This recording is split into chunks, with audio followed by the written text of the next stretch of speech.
Hey guys, and welcome back to my channel. The Bank of Canada just held their key interest rate at 5% for the second consecutive time. We're going to talk about what this means for the Vancouver real estate market and why this may not necessarily be a good signal. We're also going to talk about the short-term rental legislation that just hit, and then I'm going to give you a feet on the street update for what's happening in the market. Real quick before we get started, if this is your first time to the channel, my name is Hassan. I'm a real estate agent in the Vancouver area, and I make educational real estate content to help you on your real estate journey. I also make content designed to help you make your move in and around Vancouver. So if that sounds interesting to you and you want to chat with me one-on-one, you can book me for a free call in the Calendly link below. But regardless, subscribe to this channel so you don't miss a future video. I will quickly start this video by saying I am just getting over a sinus infection. So if I sound a little weird in this video, that is why, so please forgive that. We're going to jump right into the Bank of Canada rate announcement. So just last week, they decided to hold the rate again.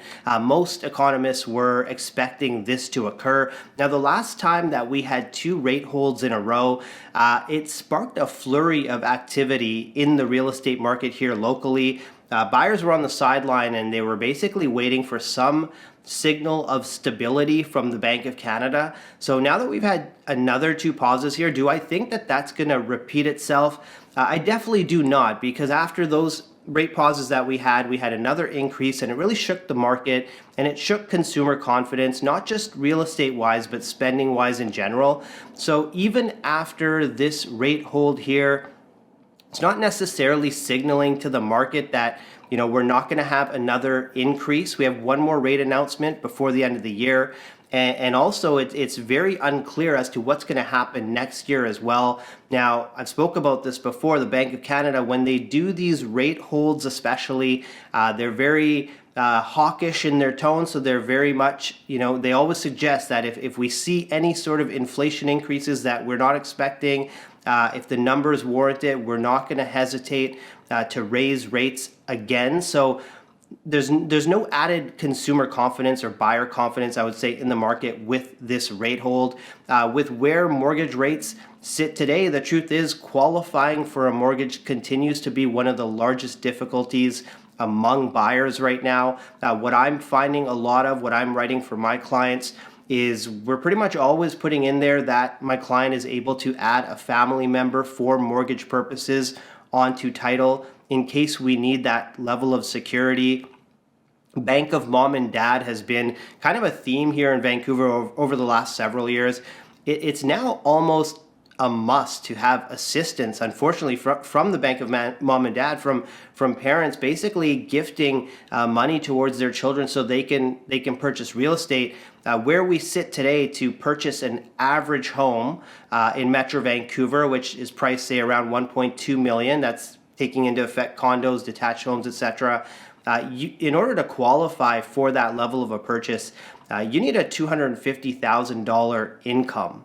And so that's obviously so much higher than what the average incomes are at. So again, very difficult to qualify for that level of a home. Of course, most people first getting into the market are looking at that condo segment, but regardless, the qualification is difficult. And that's why right now what's happening in the market is there are deals to be had for those that are able to qualify and that are ready to purchase units that currently exist versus purchasing pre-sale. So what happens when qualification becomes more difficult is the pre-sale that you don't need to qualify for today becomes more valuable. And so people will pay more for that pre-sale knowing that they don't have to complete for 4 or 5 years. But if you have the means to complete, the condos, the newly constructed condos, are where the deals are at. We just secured for one of my clients in Burnaby at $960 a square foot in a brand new building in Burnaby, when you have pre-sales that are selling for close to $1,100 in Coquitlam. So again, you get rewarded for being able to have the financial capacity to purchase today. And I think that's gonna be where the opportunity will present itself over the next couple of months. Now, earlier, I think it was last video, we talked a lot about short-term rentals because of the new legislation that was being put forth. That has already passed as of yesterday. It's passed now, so that's in place. There are going to be some casualties. This is going to help the real estate market A bit in terms of some of these converting into long-term rentals, and units actually hitting the market for sale, but there are going to be some casualties. Tourism is going to take a hit. There are a lot of professions that require short-term rental type accommodation, travel nurses, travel doctors, etc. So it's going to be really interesting to see how this shakes out. Now, one of the biggest questions that I get is how is this actually going to affect real estate prices in Vancouver? I think that's probably what you care about the most, and not just the short-term rental legislation, but also the Bank of Canada holding the rate. And on its own, these condo units that are hitting the market as we speak, and they're going to continue to hit the market up until May, they're not going to move the market in any significant way. But if we look at where we're sitting today, it's almost a perfect storm. We've had a few months of price declines, real estate price declines, even in the condo segment, which tends to be pretty steady. So we've had price declines already. It's still, like I just mentioned, extremely difficult to qualify for the mortgage. There's a lot of buyers still sitting on the sidelines. Sales activity is low, and we're going to get some added inventory thrown over top. So I think this is going to move prices, continue to move prices downwards, especially where there's this, I would say, saturated or a lot of condo inventory downtown, these areas that I talked about with newly completed buildings. That's what we're going after. That's where the best deals are at. So I think if you are a buyer, the most important thing for you to consider, of course, is, can you qualify? But then from an affordability perspective, does this work for you? Because I've worked with buyers extensively in sellers markets, and I can tell you it's not fun. It's not fun as a buyer to wait until the market picks up and everyone is buying again. It's a stressful scenario. So one of the things I'm enjoying in this current market right now is we have the ability to take time to do due diligence, to actually pick out a property in a hot market. Sometimes you're not even really, choosing your favorite property. You're just choosing a property so you can get it and you don't miss out, because if you wait another month or two, prices will get beyond your reach. So as a buyer, just keep that in mind. The short-term rental legislation, there was obviously a lot of opposition to that. But again, it has already passed, and most of the changes are going to come as of May next year. Should put some rental units back into the market. It's not going to be as much as maybe was thought, but it will put some long-term rental units on the market, and like I mentioned, some units for sale. I do want to jump back real quickly to the Bank of Canada and their announcement at holding the rates. I think what was most important to take away from it was in their press conference afterwards, and one of the things they said is, historically, we've been able to increase interest rates, and that would essentially bring down house prices. Historically, they're counter related, if you will. And basically what they said is that's no longer the case. Like, even if they were to continue raising that interest rate, we are in such a severe housing supply shortage across the country that it's not going to make a difference. It's not going to be able to bring down house prices anymore. And we really think about that, like, for decades, they've been able to raise the rates and control home prices, and it's just not going to happen anymore. And so, everyone is on board and understanding that. Of course, federal government doing their policies to increase rental construction, removing GST, provincial government placing targets on the municipalities to hit not just approve projects, but actually hit and actually get units constructed within a 5-year time frame, which it's going to be extremely difficult for them to follow through on this stuff, because the builders, what's happening on the building side is if the rates stay the same as they are, their cost of borrowing is not getting any cheaper. Labor is getting more expensive. Labor is leaving the province.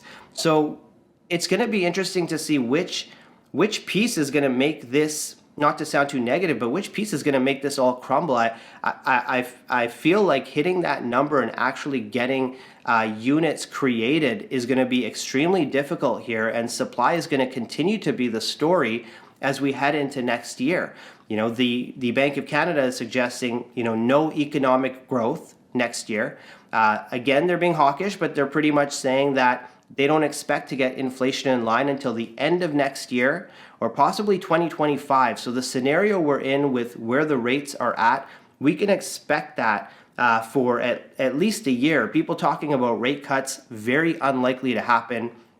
So it's going to continue to be difficult on builders to build. What I can tell you is at the city level in Vancouver, one of the questions was, these public forums and historically NIMBYs have had this very large voice, not in my backyard, basically being able to use their power and show up at these public forums and have projects get declined by the city. That's done. With this new city council, it's not happening. We got an example of that in the west side of Vancouver. A 30-unit rental building just got unanimous approval. Even though the opposition letters from the neighborhood, there was twice as many as those that were in favor. In fact, one of the people in opposition, one of the neighbors, was crying as they gave their message as to why they didn't want, this rental building in the west side of Vancouver in their neighborhood, but again, unanimously approved. So the cities, the province, they're going to do everything they can to expedite supply, but it's the construction side of it that's going to be extremely difficult. Projected projects going forward from a dollar amount perspective across Canada is decreasing and constantly continues to decrease. And what that's saying is that builders are holding off. They're stepping back. And so, if you're thinking of getting into the market, you're thinking there's going to be all this new supply coming, all of these supply measures, again, not to sound doom and gloom, but to be able to see it to fruition and to see it happen, I think that's going to be the challenge in the market. So again, buying, make sure that the financial environment makes sense for you personally. There's a lot of noise in the market always, but if your situation affords you the ability to purchase real estate right now, I can tell you it's a great time. My phone has been ringing very frequently with new buyer consults, doing a lot of market assessments too. So depending on who you talk to, there's a lot of kind of activity starting to ramp up. Sellers, I've said it before, is pricing is really everything in this market. I can give an example. I had a unit listed last year, and I listed it higher than I would have liked, higher than my recommended price for that unit. I did suggest to my client that we should, reduce that price if we don't have any activity. I noticed that it's backlisted now, and that one is going to sell for at least $100,000 less than I could have sold it for last year. And so when you chase a market downwards, that's ultimately what could end up happening to you. But from a real estate market perspective, we're going to expect to tread water for some time and into next year. And next year is going to be a pretty strong indicator because that's when a lot of these mortgage renewals start to take place. And at mortgage renewal, amortizations shrink back to the original amortization, meaning that's when the actual mortgage payments will go up. Right now, everyone's treading water because the banks are extending these amortizations.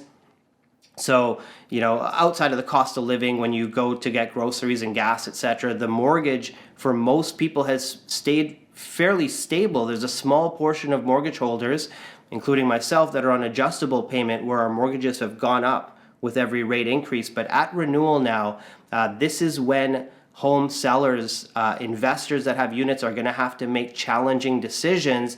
And this is another scenario where we may see some added inventory hit the market. Now, of course, everyone's going to do whatever they can to hold on to their principal residence, but those that have investment units, condos, etc., very likely at renewal time, the numbers are not going to make sense, and these units, likely to hit the market. And 2024, 2025, the most amount of mortgage renewals than in the last few years. So something for us to look out for.